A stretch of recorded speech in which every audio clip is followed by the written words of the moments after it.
அரக்கோணம் மக்களவை தொகுதி திமுக எம்பியாக இருக்கும் ஜெகத் ரட்சகன் சம்பந்தப்பட்ட இடங்களில் கடந்த 2020ஆம் ஆண்டு வருமான வரித்துறை சோதனை நடத்தியது. முதலில் வரி ஏய்ப்பு புகாரில் சோதனை நடத்தப்பட அதில் சிக்கிய ஆவணங்கள் அடிப்படையில் சட்டவிரோத பணப்பரிமாற்ற தடை சட்டத்தின் கீழ் ஜெகத் ரட்சகன் மீது அமலாக்கத்துறை வழக்கு பதிவு செய்தது.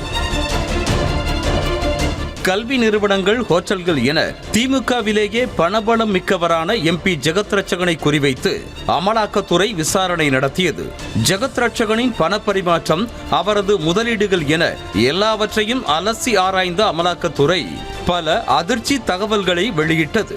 அதாவது 2017 காலகட்டங்களில் திமுக MP Jagath Ratchagan Singapore shell நிறுவனத்தில் 42 கோடி ரூபாய் முதலீடு செய்ததாக கூறியிருக்கும் அமலாக்கத்துறை, அதே சிங்கப்பூரை சேர்ந்த தனியார் நிறுவனத்தின் 70 லட்சம் பங்குகளை வாங்கி தனது மனைவி, மகன் ஆகியோர் பெயரில் மாற்றியதாக தெரிவித்துள்ளது.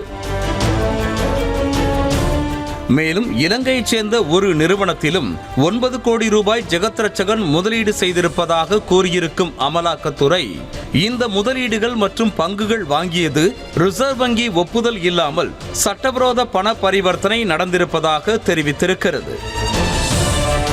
இதனைத் தொடர்ந்து ஜெகத் ரட்சகனுக்கு சொந்தமாக இருந்த சுமார் 89 கோடியே 19 லட்சம் ரூபாய் மதிப்புடைய அசையும் மற்றும் அசையா சொத்துக்களை அமலாக்கத்துறை பறிமுதல் செய்தது. இந்த நடவடிக்கையை எதிர்த்து ஜெகத் ரட்சகன் சென்னை உயர்நீதிமன்றத்தை நாடினார். ஆனால் வழக்கை விசாரித்த தனி நீதிபதி அமர்வு சொத்துக்களை பறிமுதல் செய்வது தொடர்பாக அமலாக்கத்துறை பிறப்பித்த உத்தரவில் நீதிமன்றம் தலையிடாது என கூறிவிட்டது.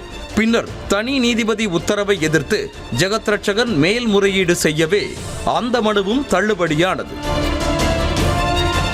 இந்த நிலையில் விதிகளை மீறி செயல்பட்டது நிரூபிக்கப்பட்டிருப்பதால் ஒவ்வொரு விதிமீறலுக்கும் அபராதம் விதிப்பதாக அமலாக்கத்துறை அறிக்கை வெளியிட்டுள்ளது. அந்த வகையில் சட்டவிரோத பணப்பரிமாற்ற சட்டம் 37A பிரிவின் கீழ் 89 கோடியே 19 லட்சம் மதிப்புடைய சொத்துக்களை பறிமுதல் செய்ய உத்தரவிடப்பட்டுள்ளது. மேலும் விதிமீறலுக்காக ஜெகத் ரட்சகன் மற்றும் அவருடைய குடும்பத்தினருக்கு மொத்தமாக 908 கோடி ரூபாய் அபராதம் விதிக்கப்படுவதாக அமலாக்கத்துறை தெரிவித்துள்ளது. செய்திகளை உடனுக்குடனும் துல்லியமாகவும் தெரிந்து கொள்ள சப்ஸ்கிரைப் பண்ணுங்க.